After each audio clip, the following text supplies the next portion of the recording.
This is the story of the Tortoise and the Hare, as read by Brian Chubon. Youhanna. And Lisa Diaz. Once upon a time, there was a hare who, boasting how he could run faster than anyone else, was forever teasing Tortoise for its slowness. Then, one day, the irate Tortoise answered back, "Who do you think you are? There's no denying you're swift, but even you can be beaten." The hare squealed with laughter.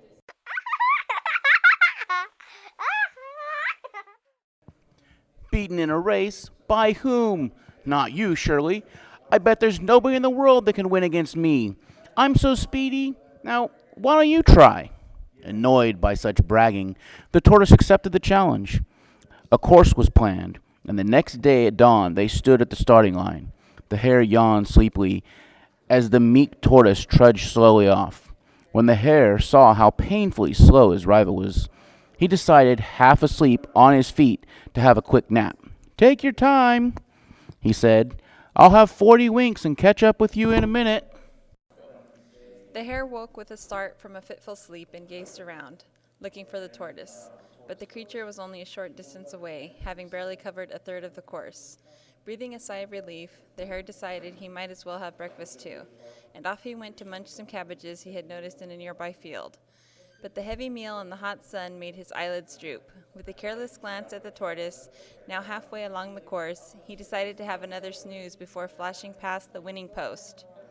And smiling at the thought of the look on the tortoise's face when it saw the hare speed by, he fell fast asleep and was soon snoring happily. The sun started to sink below the horizon, and the tortoise, who had been plodding towards the winning post since morning, was scarcely a yard from the finish. At that very point, the hare woke with a jolt. He could see the tortoise a speck in the distance, and away he dashed. He leapt and bounded at a great rate, his tongue lolling and gasping for breath. Just a little more, and he'd be the first at the finish. But the hare's last leap was just too late, for the tortoise had beaten him to the winning post. Poor hare.